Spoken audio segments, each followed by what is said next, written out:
Welcome back, guys. And it's been a while, so excuse the tardiness. But again, previous times, I think what I would do is I just put like, oh, it's too late to get going again. But here we are, years 6 through 7.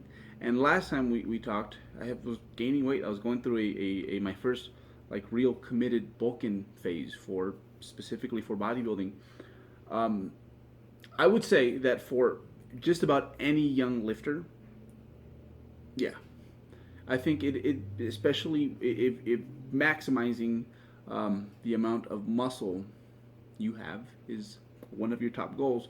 I do think it's important that you go through certain phases where you're letting yourself get a little heavier, and specifically again if you're younger, which usually means that you haven't been training as long, that spurt coming out the gates can be a little bit more assertive when it comes to weight gain. And I was certainly doing that up until this point. But what ended up happening is like a lot of young people, I was a bit too caught up with how other folks were doing, what was going on with them. And it's funny because like now one of the trends is like who's natty, who's a fake natty, that sort of stuff, who's secretly taking drugs. When I was like training, I to me, what you could achieve naturally, I had a very skewed idea. So I knew that obviously like the big names in the IFBB were certainly on they were taking drugs. That was no doubt about that. But I figured that there was those guys, there was the natural athletes that kind of like set these limitations. It seemed from my point of view at the time, set these they were limiting themselves in regards to like how well they how much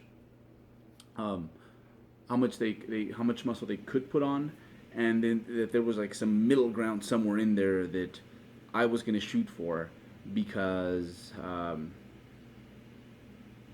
because I was willing to work really hard, I guess, and because I trained without limits or something like that. But again, I was training in these gyms where a lot of folks were using drugs, and even and specifically it was the younger guys around my age that I would compare myself to. So say this very common scenarios: kid was 170, 175 pounds, 10 to 12% body fat, quite muscular, and pretty, by those figures, pretty impressive physique, right? And then a year and a half to 2 years later, they've bulked up to 240, 250, and then they compete the following year at 195, 200. And to me, it was like, wow, you were 170, 10 to 12%. Now you're 195 to 200 and competing on stage and quite lean. So to me, it was one of those things where like that's where I need to be. That's what I need to shoot for. I'm not going to be 250, 260 on stage like a lot of these IFBB guys, but I can do that. They did it. I can do it. And I'm a pretty competitive person.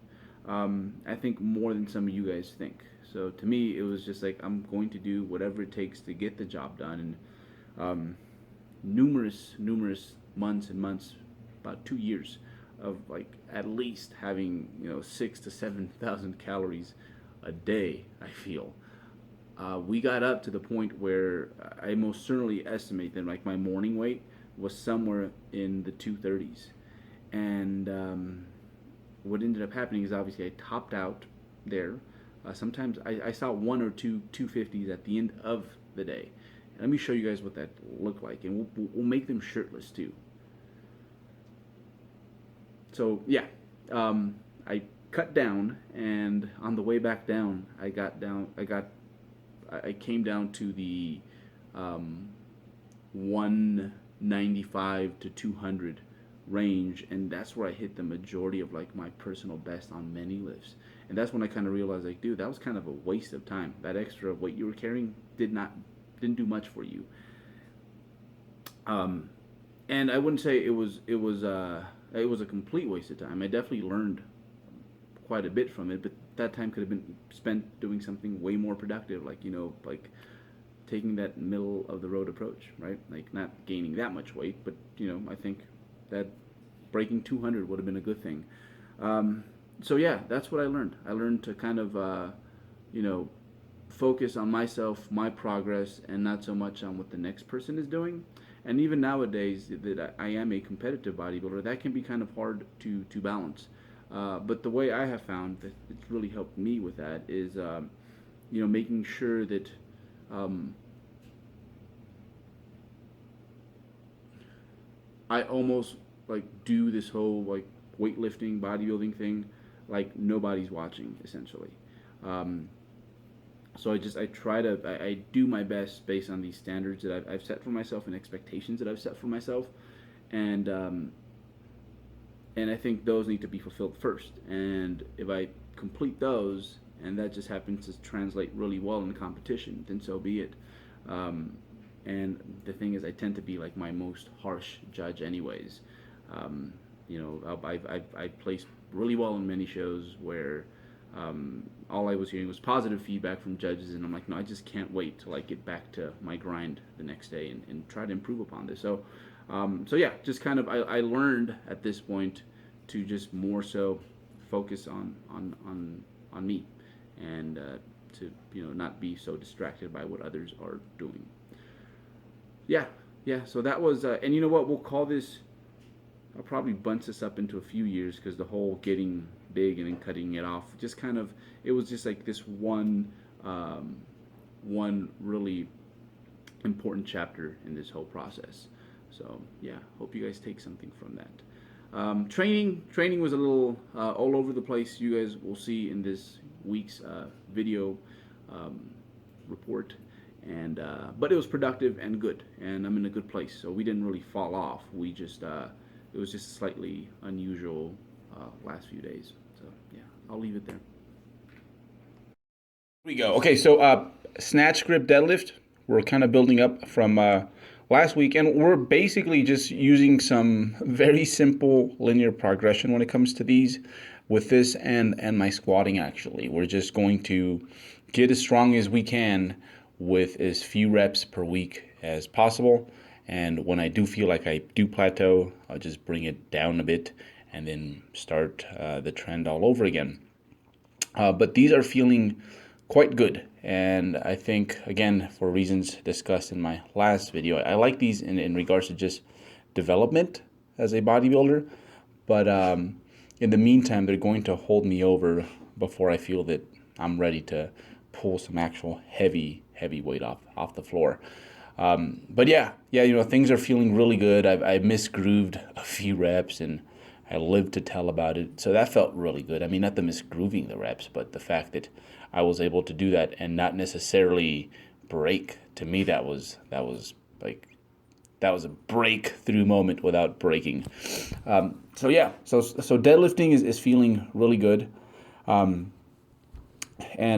just doing a bunch of things. You'll see it in a second here. I'm starting to use pull throughs when it comes to my secondary movements, mostly so that like specifically at that end range of hip extension, just to really load up that portion of it. Simply because that is where the SI joint roams. I guess you could say the top of your glutes, right? And so I want to fortify that area before I really just start pulling off the floor. I mean, and I speak about my SI joint like it's the drama of the week, but it really isn't. It's been a super productive offseason, so much that, again, now at this point, I'm at the point where there's an 80% chance I will compete next year and start my diet sometime in June, I think, so that I can hit up a lot of those fall shows. So yeah, again, I feel that just because I haven't been able to lift the way I've been used to previous off seasons, I've been having to get craftier, but in a way it's made me more effective, to the point where this off season's just been, even though it's been a few months shorter, it's going to be more effective than previous off seasons. So I'm excited. I'm really amped, and I think there has been some significant changes in my physique in what's been relatively a short amount of time. So here's the squatting for the week. As you can see, it's just we're using high bar simply because it lets me keep my torso upright, and based on the way I'm built, really short quads, very long torso, I just feel like long term I'm going to do better with a high bar, because it I don't have to,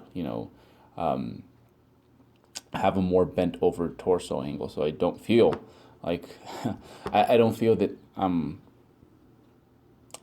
then I feel that it's more advantageous given my leverages, and then also during a contest prep I want to continue to squat, and with a high bar, like the fact that your waist disappears as you shrink is just not as much of an issue anymore. So that was the week in training, and I only got to train really I think 3 times during the last week.